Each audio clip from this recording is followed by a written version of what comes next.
你这是要赶我走？对，我就是要赶你走。我就不。我不但就不走，我还要在这儿睡下来。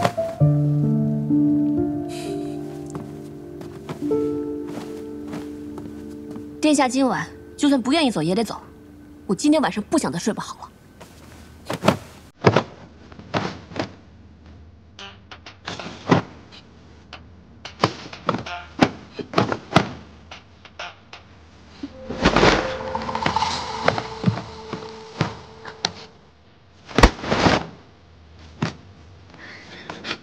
还想用这招？我不会再上你的当。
殿下醒了。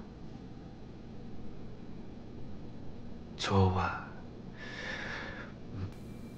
我们……殿下不用放在心上。些许小事而已。小事。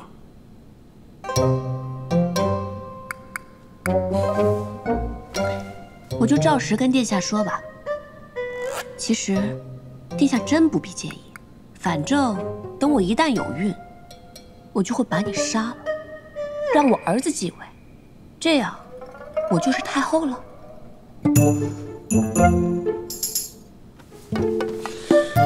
怎么，殿下又觉得自己上当受骗了？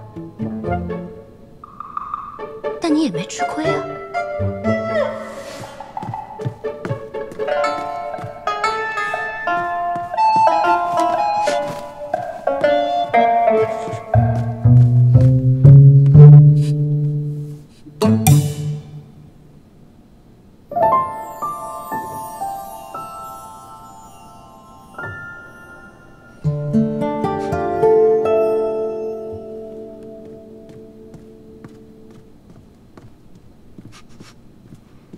殿下，殿下，来了啊！一早传召，不知有何事？哦，那穆仙鹤的事，打听的怎么样了？他并没有遮掩自己的行踪，只是这个人呢，疏懒张狂，无论什么达官贵人，或者是一掷千金，他都不为所动的。看来这位穆仙鹤想要打动他，绝非易事。小姐，小姐，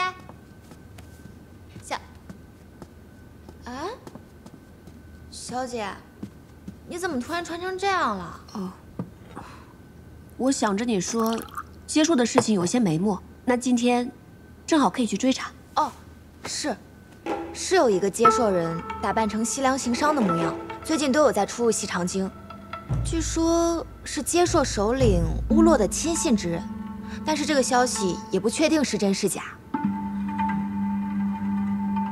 还是要亲眼见一下这个人才好。嗯，真的吗？难怪今天太子妃娘娘这么早起，是自己梳妆呢。我给太子妃娘娘奉茶，看得真真的。她虽然用脂粉遮掩，可她那脖子上好几处呢。唉，留香殿的顾良娣只怕是要气死了。眼见他是先进的东宫，谁知太子殿下连眼角都不曾瞥他一下。一个是硬塞给太子殿下的，一个是太子殿下心爱的人，那能一样吗？那宫人还说，顾良娣乃是陛下赐婚的，太子妃却是太子殿下冒着大雨，在景德殿前跪了整整1天，跪得都吐血了，才苦苦求取来的。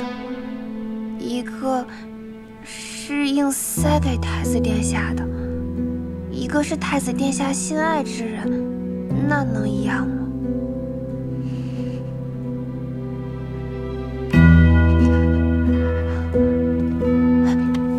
小姐，您就别绣了，这幅绣屏就算绣好了，太子妃也不会让您去见殿下的。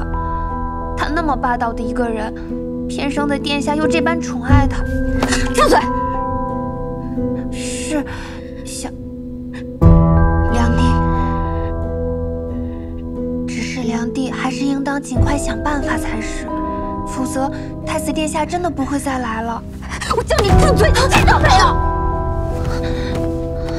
相爷爷来消息催良娣，希望良娣尽快。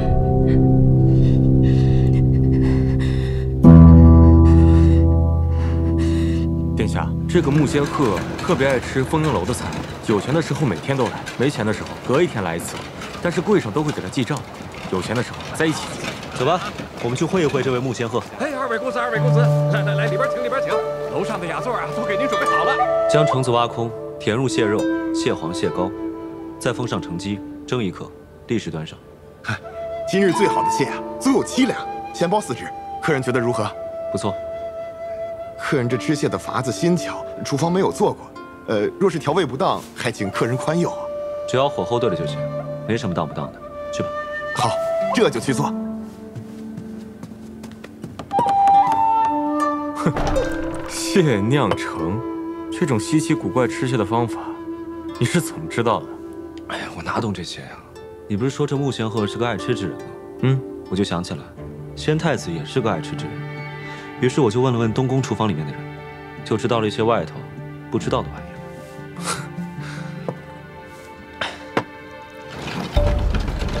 小姐，那个半庭行商的，今日就在这儿喝酒。二位吃的可好？以后常来呀。好，哎，二位，里边请。不了，楼上要个雅间。啊，好，那楼上请。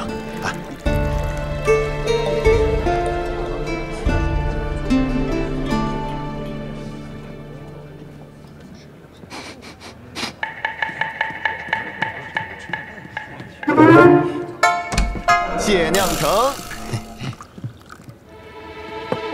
哎，穆先生。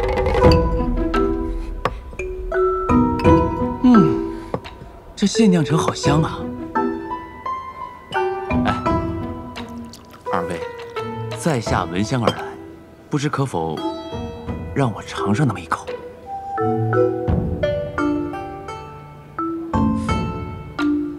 就1口。穆先生，这是客人。无妨。这位是穆先生是吧？哎，相逢即是有缘，那这蟹酿橙就让你一份。那我就不客气了。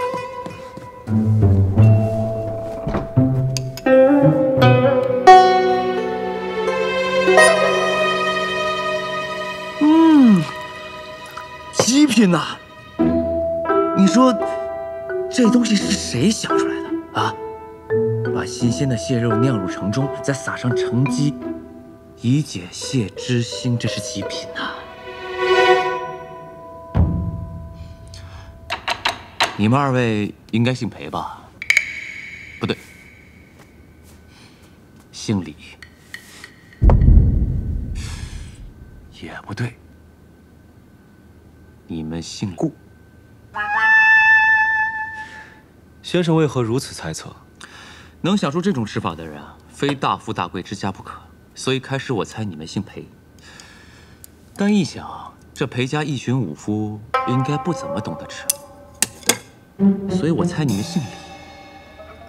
但这转念又一想，这李家人死的也差不多了，而且新皇也没听说他老人家有多么爱吃，所以啊，你们八成姓顾。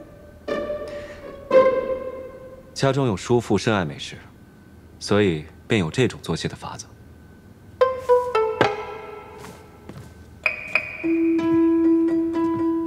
那你这位叔父一定养了几个好厨子，对不对？唉，可惜叔父早逝，家里的厨子辞去了失之有罢。的确可惜了。那剩下的呢？剩下还有几个？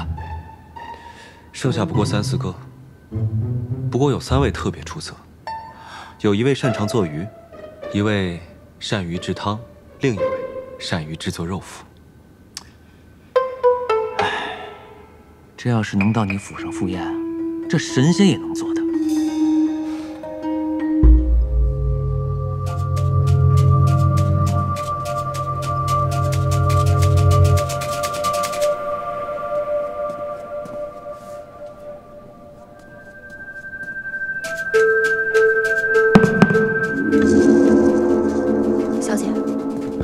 行商是不是接硕人？那是乌洛的堂弟，叫乌延。乌洛对这个人很信任，我在瀛州的时候见过他，别人不认识，我是认识的。那他偷偷潜入西长京，想要做什么？肯定没什么好事。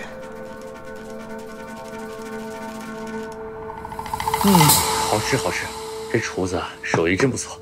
那多谢二位款待，在下就告辞了。再会。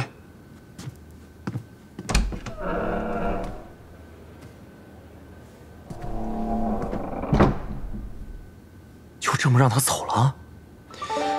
别急，他这种人，桀骜不驯，软硬不吃，必须得想法子引起他的注意，并且还得隐而不发，这样才能打动他。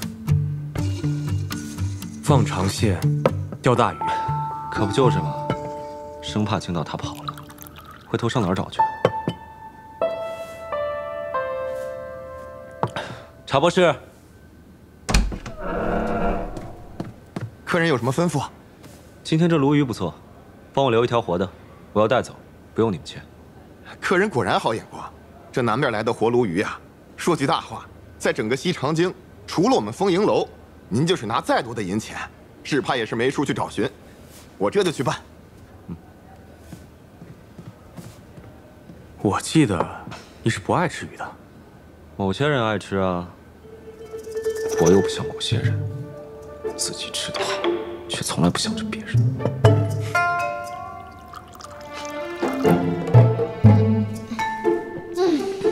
这顿饭吃的可真是太饱了，还是外面的东西好吃啊。就是啊。两位客人，适才两位说要加一条鲈鱼带走，回家做鱼块。不用你们切啊，我们自己带回去切。对。可初夏呢，只有1条鲈鱼了，而另一位客人呢也十分想要，就问能不能多出1倍的价钱，请将这条鱼让给他。不行，这条鱼是我先点的，得归我。什么？加钱也不行吗？这客人说是他先要的，不肯相让。这样吧，你带我去一趟，我同他们说。哎，好。两位客人，这位想要鲈鱼的客人真的十分诚心，前来亲自相求。两位客人，我知道不应该夺人所好，但两位若是肯将鱼让给我，我愿意代付2位酒宴的账，并再送上1笔银钱。家中娇妻深爱此物，若不能将鱼带回去的话，只怕回家要跪算盘。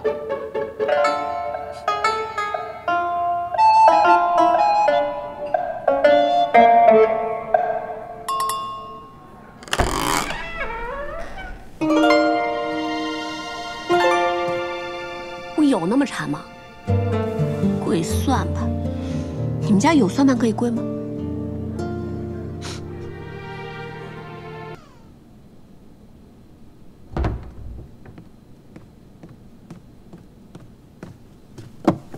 梁帝，这是夫人叮嘱让我给梁帝送来的。夫人。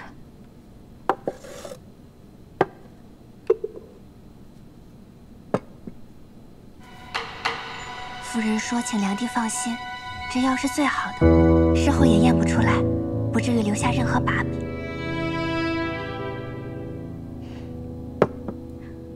不行，殿下是何等精明心细之人，若是这样做，只会让他更加厌弃我。夫人说，梁帝不必瞻前顾后，家里人包括相爷都是这个意思，说是梁帝无法在东宫站稳脚跟。 那相爷就白费了这偌多力气，能不能令未来天子称一声阿翁，全看梁帝了。此举不异于自毁长城，我说不可就是不可。是。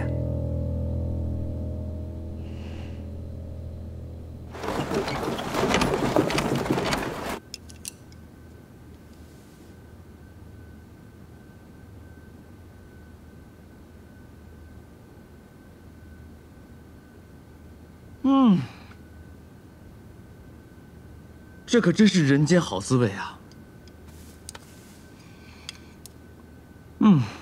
你说你叔父家厨子只擅做肉脯，我看这话过谦了。这肉脯难道不难？难的是五味调和，这可是绝世之才啊！世间难得是知音，我是个俗人，也不懂这些。既然穆先生说好，那自然是好。你倒不是俗人。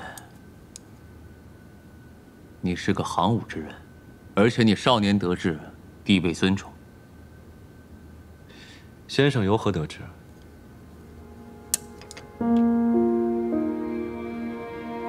你左手虎口，右手拇指、食指都有茧，说明你常年持弓，善于骑射。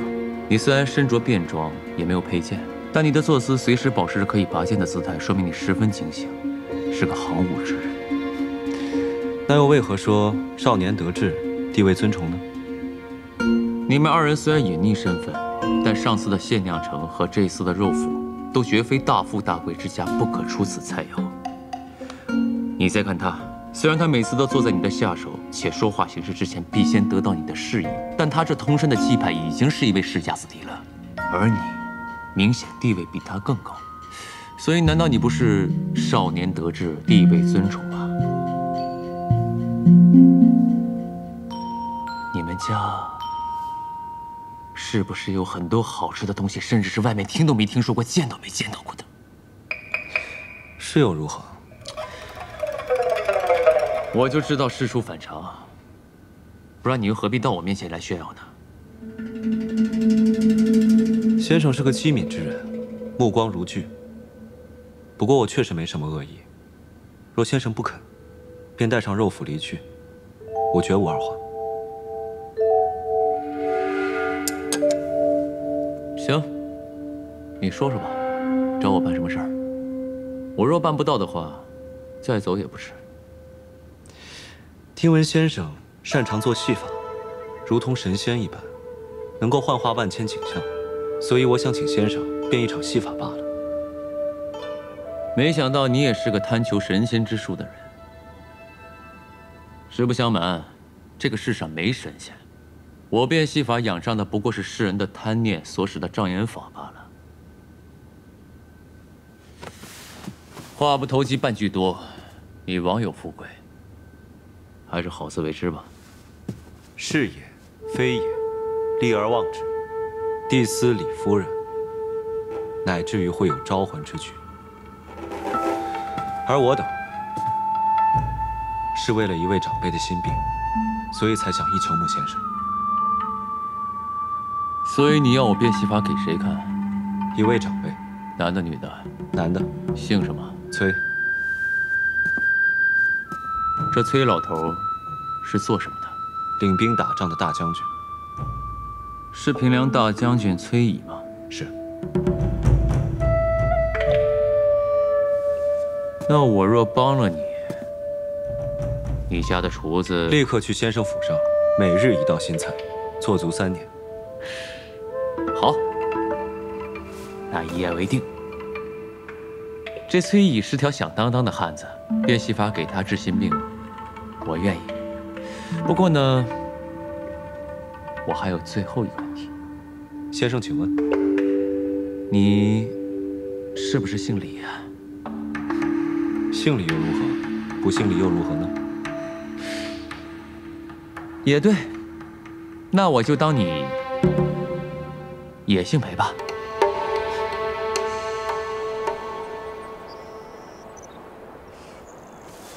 你怎么啦？我总觉得十七郎有事瞒着我。你忘了上回你是怎么安慰我的？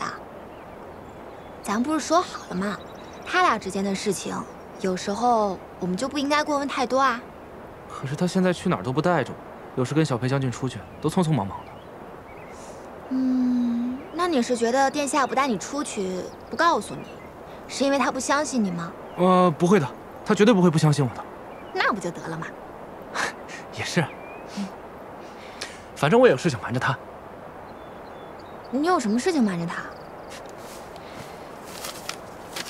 这是什么？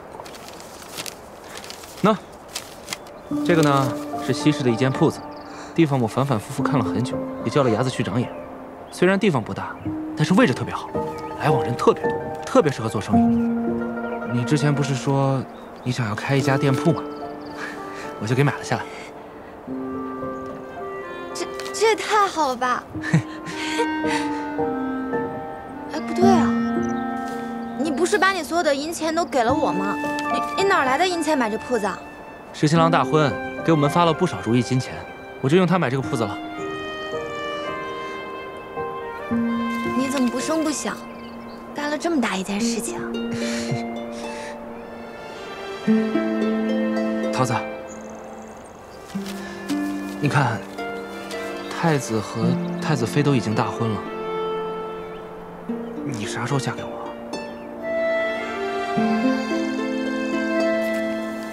这个事儿嘛，我可得好好想想。那你要想多久嘛？想多久这件事儿，我也得好好想想。你就不能给我一个确切的时间吗？你着什么急啊？我都说了，我得好好想想。哎，桃子，桃子，你到底要想多久嘛？桃子，你就不能现在回答我吗？当然不行了。哎，桃子。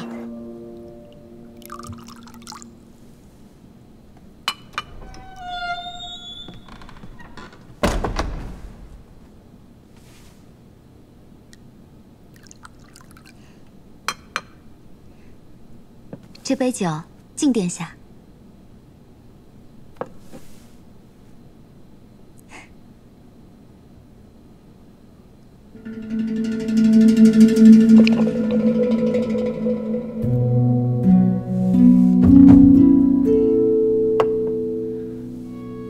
这酒烈得很，你不要再饮了。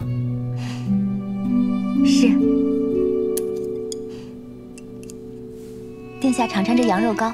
是臣妾的母亲送来的，制法和外面不同，您尝尝味道。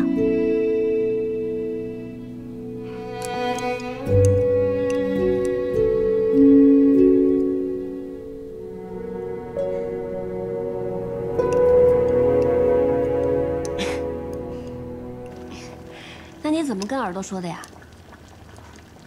我就跟他说，这么重要的事情，我可得好好想想。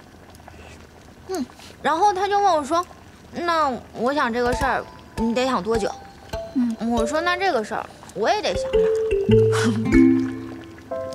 你笑什么呀？我在想，那不得给耳朵急的抓耳挠腮的。那倒也没有。不过他这几天看起来是有些着急，好像总想问我想好了没有，又不好意思问，憋回去了。那你说说看吧。这么大的一件事情，我仔细想想，不是很正常吗？是，特别正常，一定要仔细的想好了啊。边吃边想，让他着急是对的。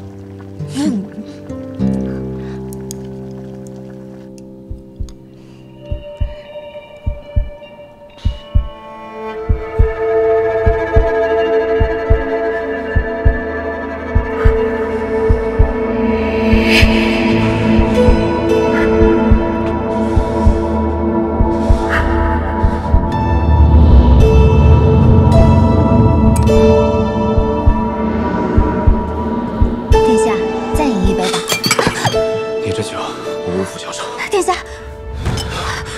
我以后不再来了。殿下，殿下，怎么了？殿下，殿下，放开！殿下，殿下，殿下！秋翠，是不是你做了什么？你在门口探听什么？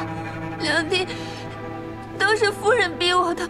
我告诉夫人，梁帝说了不可以用药，夫人却说您是胆小，叫我一定要把药涂在太子殿下的酒杯上。要是我不听，就要放慢我全家人。愚蠢至极，愚蠢至极！你们这帮蠢货，你们真是害得我连唯一的指望都没有了。如今我是一败涂地，一败涂地。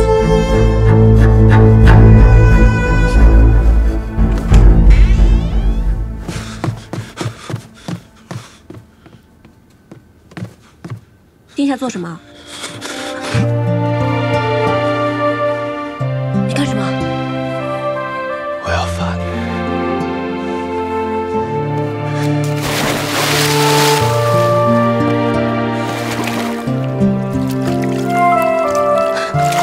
干什么？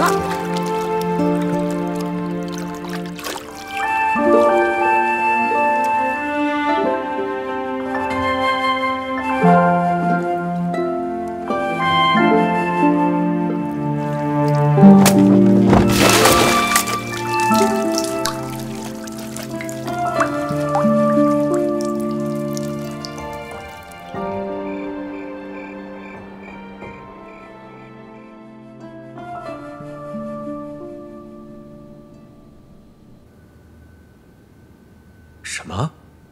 竟有此事？如今可谓是一招不慎，满盘皆输。眼下，太子是绝无可能再来我这留香殿了。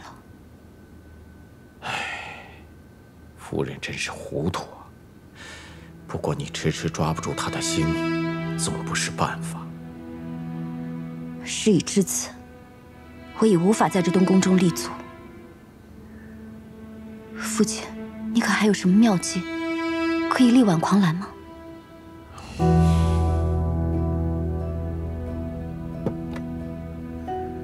为今之计，只有釜底抽薪了。父亲的意思是，太子妃锋芒太盛，可惜这世上月盈则亏，水满则溢。万一天年不测，他突然间死了，太子殿下纵然是伤心一时，也是无力回天呐。很好，只要这件事和我们顾家无关，那就快些让太子妃天年不测吧。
阿敏，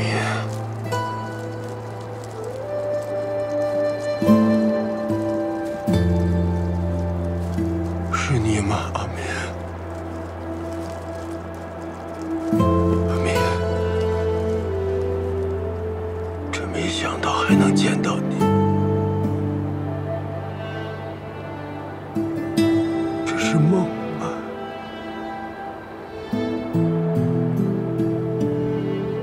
这不是梦，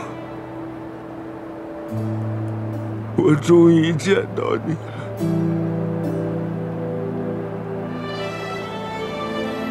你心里怪我吗？怪我没来得及回来救你，你不怪我，可是我心里头，我一直怪我自己。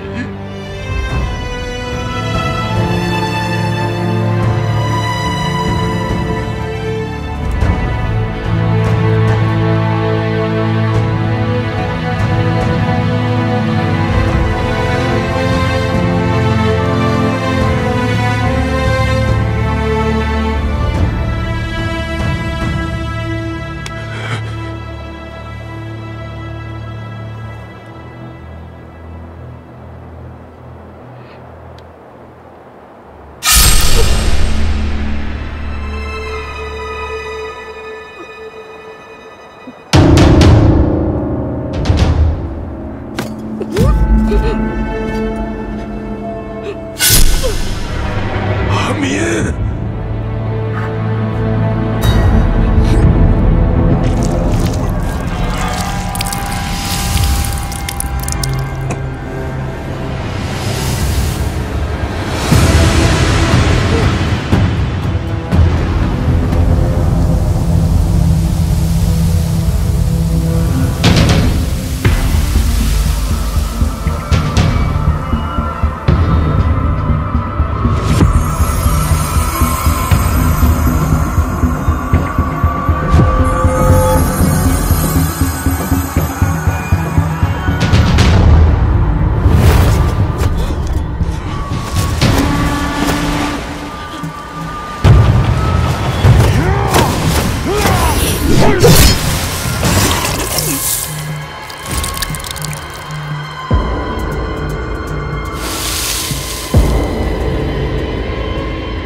你是谁？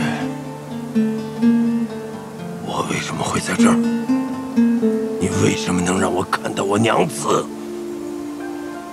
你们可以进来了。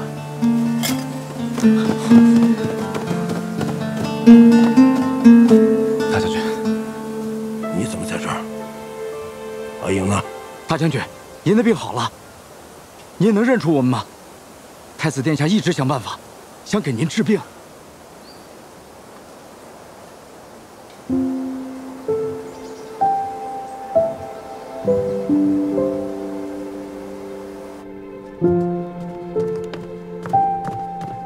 阿爹，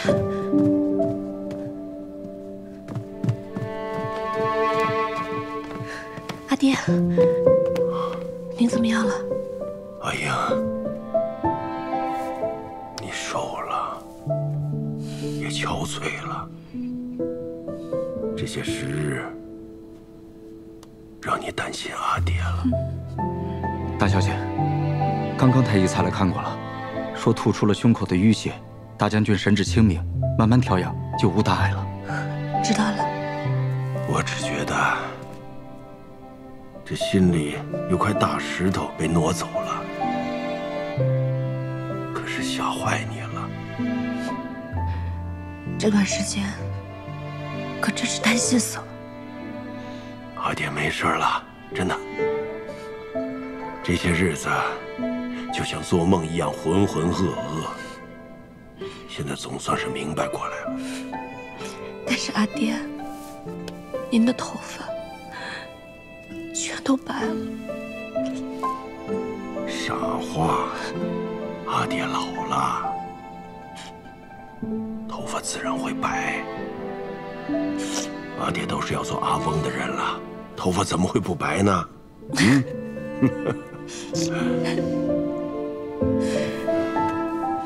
您舒服点没有？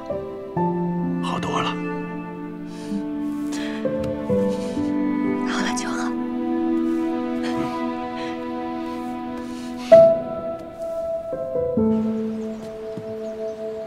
事先怎么不告诉我？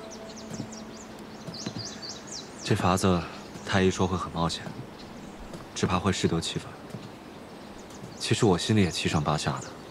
你说要有个万一，我该如何面对你？但是后来我想，崔大将军是个用兵极勇之人，若他知晓，定然肯冒这样的险。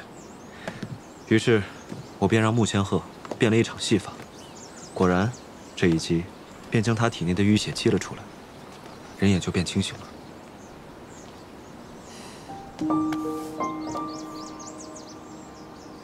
17郎，谢谢你。我辛苦这么久，你只说一句谢谢吗？那我要怎么谢谢你啊？现在还想不出来，可能再过几个时辰，我就想出来了。你说呢？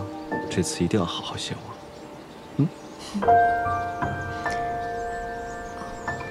对了，我有个要紧的事情要跟你说。柳成风之死，我觉得很古怪。毕竟他跟接硕勾结之事并未终结。接硕的首领乌洛的堂弟乌延，前段时间扮成商人混进了西长京，我已经派人跟了一段时间，但这个乌延实在是狡猾，一不小心就跟丢了。我觉得此人定是图谋不轨，不安好心。接硕八成是想浑水摸鱼，这么明目张胆的混进来，或许京中有人介意。我让长安、万年2个县的捕快清查一下文牒，看能不能打草惊蛇，让他们露出马脚。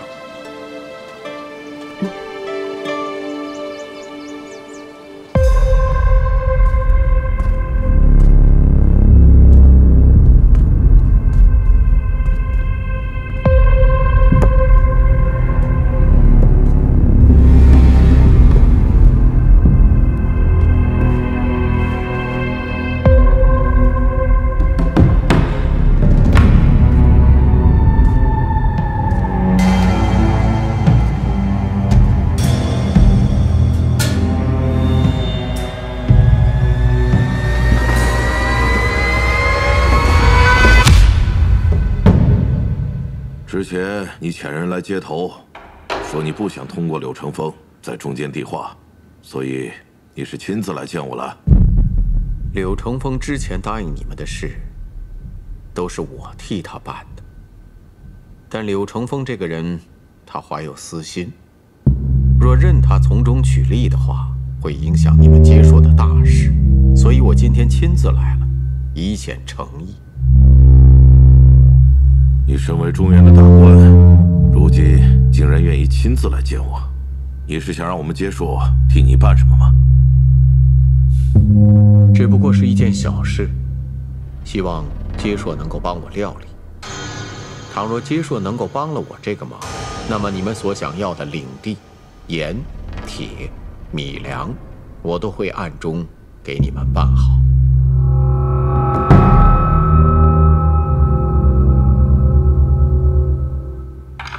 什么事？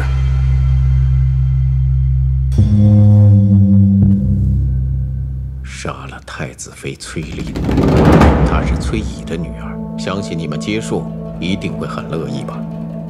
你是当朝首辅，杀了太子妃，你不惧怕会有什么后果吗？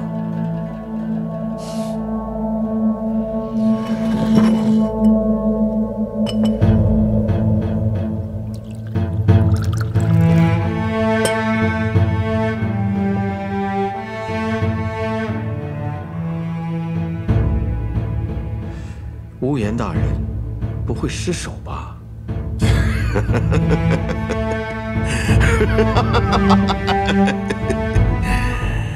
自然不会失手，不过就是杀一个女人。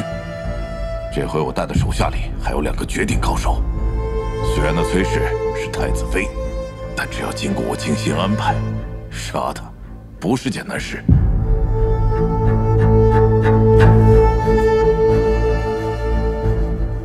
好，那么从今日起，我与阶硕便是盟友了。阶硕所求，我一定会尽力；但我的所求，也希望阶硕能够尽力。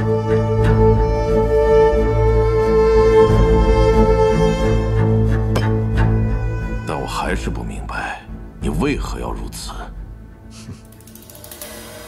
世人眼中，首辅位极人臣，富贵已极，但前任首辅又如何呢？办完了治水征西2件大事之后，累出一身病来暂且不说，还闹得君臣不和，最后落得个身败名裂的下场。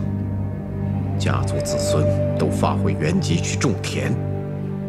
唉，当今天子是个糊涂的君王，昏懦无能且没有主见。我虽为相，且女儿在东宫做良帝，可是我们顾氏合族的荣宠前途，总不能寄托在这样糊涂的君主身上。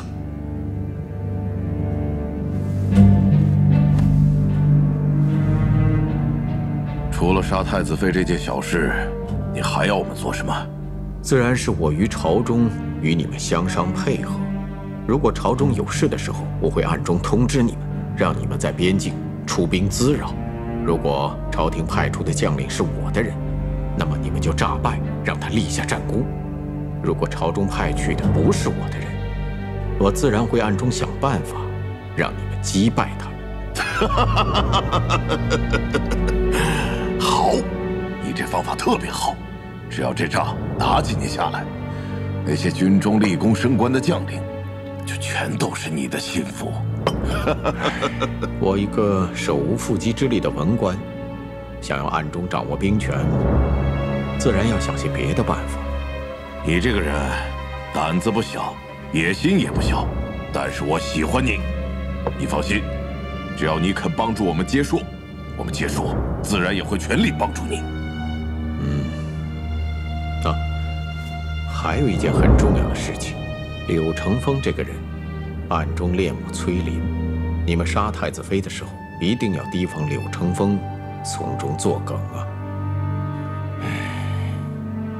这些时，忽然西长京中加紧集合文牒之事，风声很紧，难以存身。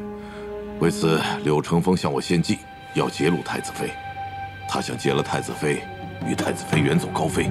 如此，用你们的话说，不妨将计就计，将那崔林揭露出来杀了。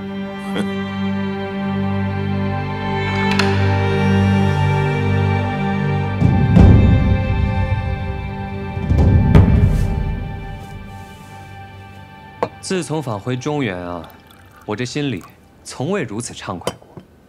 如此，尽可以利用乌洛，只要带走阿莹，我便可和她远走高飞，往后就远离这一切纷扰。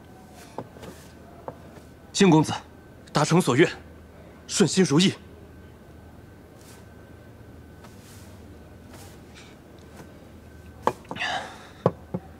阿树，你改作跟我姓柳吧。你原本是孤儿，无名无姓，所以当时唤你为阿树。其实我也是一样，没有父母，也是孤儿。你若是跟我改作姓柳的话，那我便也有了亲人。谢公子赐教。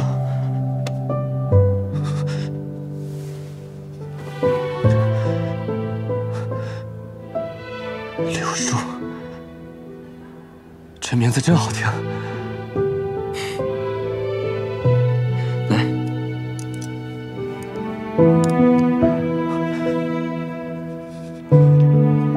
快吃。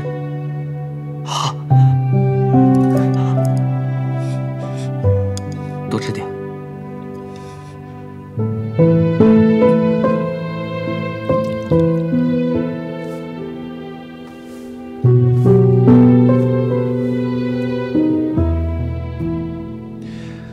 我想请岳父大人到青云观去住，那里十分清静，又有亲兵护卫。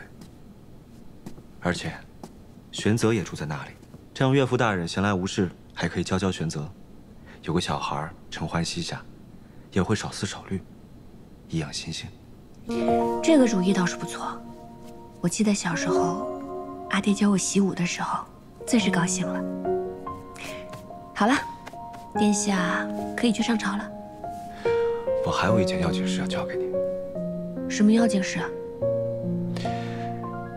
我们那后殿那个浴桶太小了，换个大一点的吧。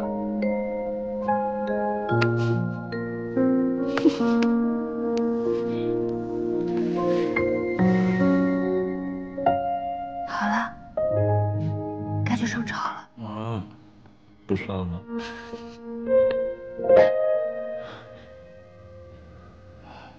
那什么，那个结硕，到底是怎么回事啊？怎么又派兵来骚扰瀛州啊？之前不是说好了，以桑河为界的吗？陛下，自打解散崔家军之后，或许结硕以为有机可乘，故又来犯我瀛州。那就派太子去，他不是喜欢打仗吗？但是这次一定要狠狠地打他们一顿，让他们记住教训。陛下，太子殿下身为储君，不宜带兵犯险，还是由微臣带领镇西军前往吧。行，那就你去吧。是。陛下，臣以为裴大将军已有春秋，不如让裴元也一同前往，一路上也好有个照应。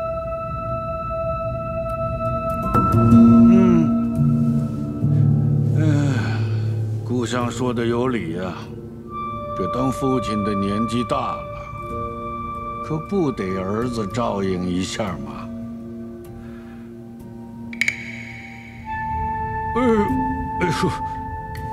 说不得，说不得，现在全身的骨头都疼。这余下的公事，就着太子看着办理吧。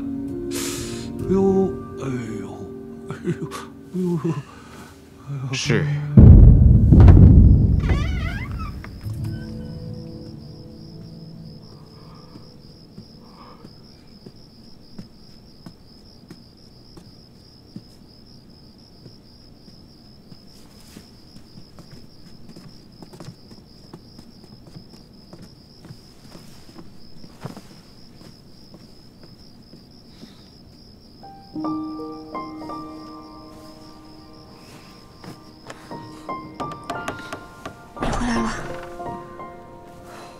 怎么这么晚才回来啊？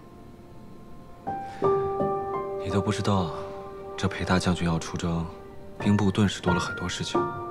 还有，这不是因为大婚的事几日没有去朝中吗？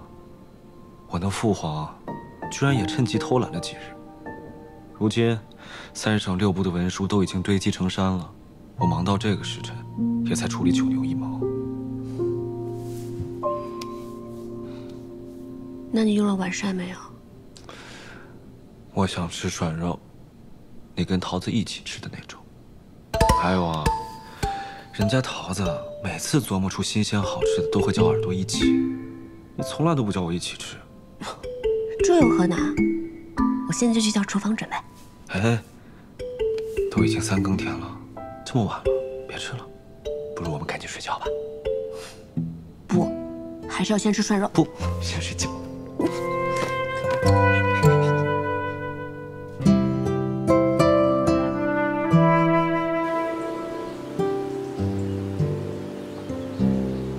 您就是传说中的崔大将军吗？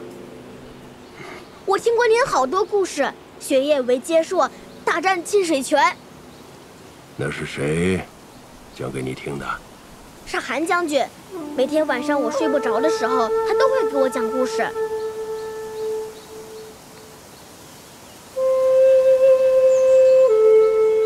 崔大将军，您的刀法天下闻名，韩将军教过我一些剑法，我能跟您学刀吗？自然可以啊，来，你看好了。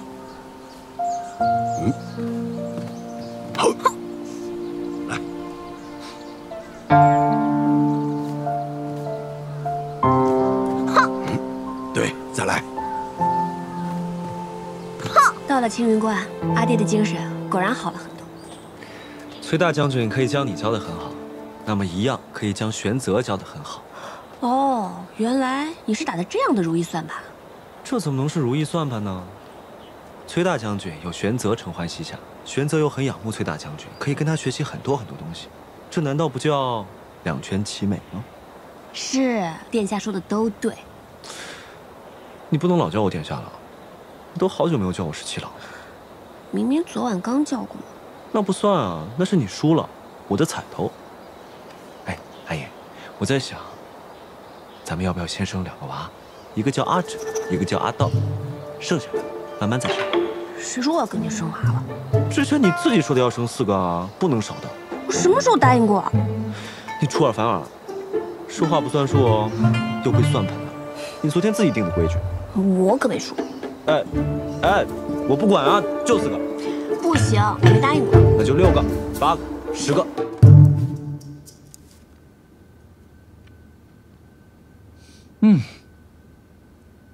这丰银楼的炙肉啊，真是百试不厌。昨天你派去我府上那个厨子，给我做了道新菜，叫烤鹿舌，我吃起来啊，觉得太咸了。但今天一吃这炙肉啊，就觉得不相上下。穆先生为了家父的病，十分费心。这杯酒，是我们敬您的。哎，客气了。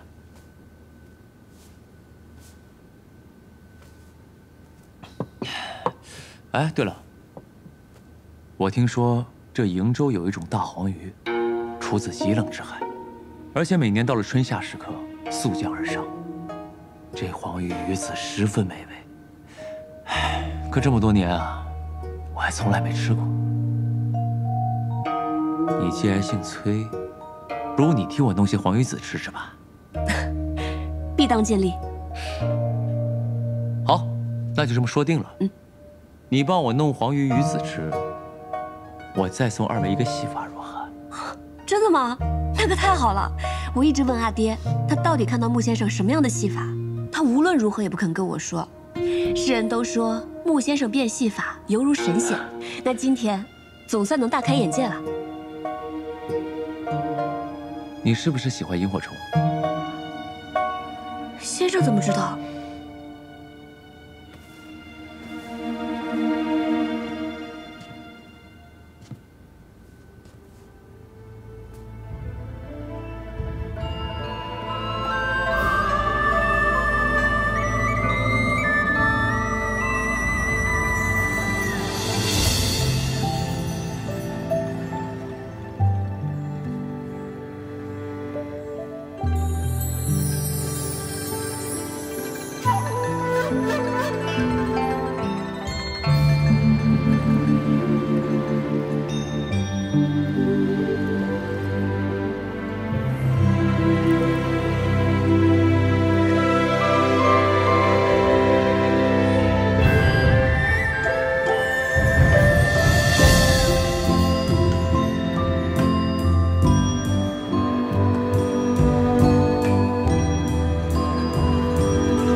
我就用这小小的把戏，祝贺2位新婚之喜吧。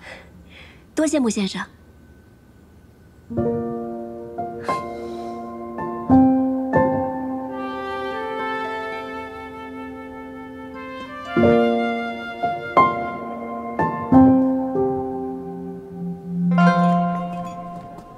2位，今日吃的可好啊？特别满意。谢过客人。哎，今日南边来了很好的活鲈鱼，客人要带1条回家做鱼块吗？好，那就带1条。客人上次花费重金才买得一条鱼，今日又给了我们肉多赏钱。我们掌柜说呀，今日这条鱼是柜上送给客人的。客人上次说家中并无算盘，我们掌柜说呀，这把算盘也是送给客人您的。哦，谢谢了，帮我告诉你们家掌柜，他可真是太会做生意了，不愧是西长京第一酒楼，注定生意兴隆。谢谢客人。客人，您的鱼，谢谢。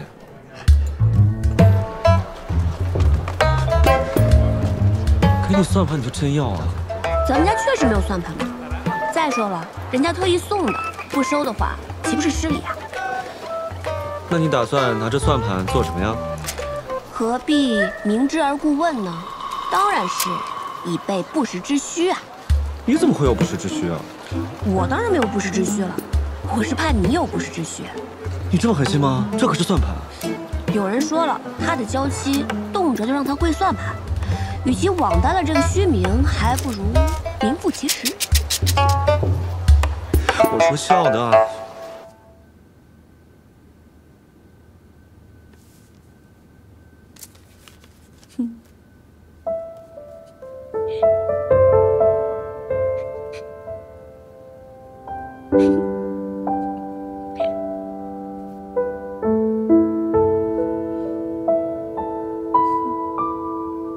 小姐，啊，小姐，桃子，小姐，有件事，我想我必须得跟你说。什么事啊？咱们崔家军现在已经陆续裁撤完毕，留在瀛州等待裁撤的不过数百人而已。皆说犯境，朝中竟命裴大将军带着镇西军的人前往瀛州，并严苛县令，让这数百名崔家军将士即刻卸甲，至贝州修筑水渠。据说这贝州官吏十分严酷，对待咱们崔家军的将士如同犯人一般，不仅克扣饮食，动辄还棍棒相加。这些人实在忍无可忍了，于是公推了一名谭副将，从贝州一路逃到了西长京，想要见一见大将军或是小姐。这件事情不要让父亲知道。是。这个谭副将现在身在何处？他是逃出来的，身上还有伤。到了西长京以后，一直在我们崔府附近徘徊。那日我回府里取东西，他认得我，跟了我好长一段路，见我身旁无人，才敢悄悄上前同我说话的。我认得他是从前左营的副将，只是跟从前比，实在是消瘦憔悴了不少。想必这一路定是吃了很多苦头的。他没有文牒，也不敢住店，说是这几日只能在城外的破庙里容身。小姐，我们要不要把这件事告诉殿下？不，这件事情事关撤裁的崔家军，不要告诉殿下，免得他为难。这样吧，你约一下这位谭副将，去丰盈楼，然后咱们两个人假装去吃酒，先见一见他，然后问清楚贝州到底是什么情况。好。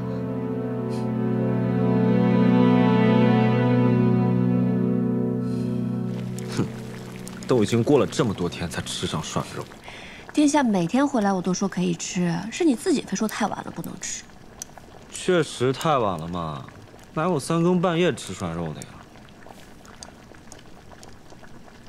哎，今天是个好日子啊，值得纪念。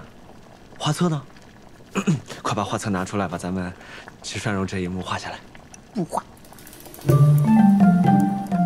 那我自己找。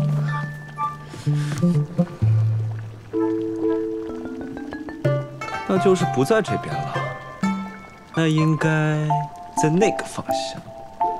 不准拿！哎呀，哦，我就知道，不给，不给，不给。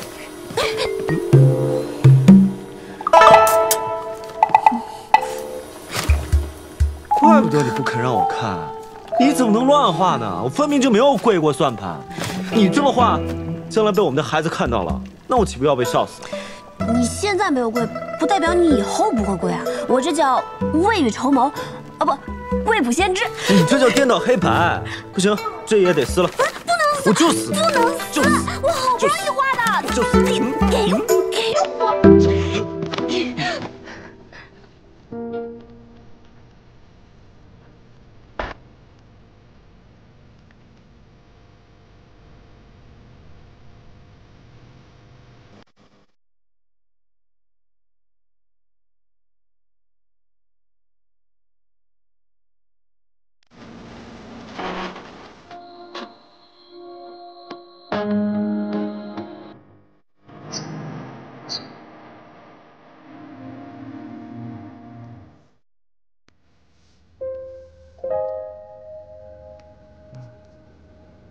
殿下，都已经卯时3刻了，难道殿下从前在军中也是要睡到日上3竿的吗？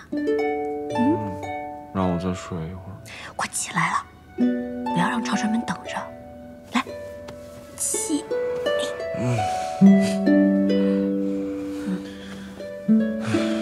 我真觉得这一天好长啊，真的感觉度日如年。你呢？见不到我，是不是也度日如年？可是你晚上就回来了呀，所以白天也没有很难熬。可是我白天见不到你，我就很难熬啊。好啦，你快点忙完那些公事，回来就能见到我了。那你打算今天做什么？我打算跟桃子去丰盈楼吃酒。别去丰盈楼了，上次送鱼就算了，还送蒜盘，真是罪大恶极。好了，赶紧起来更衣了。等你抓紧忙完那些公务，一眨眼的功夫就能见到我了。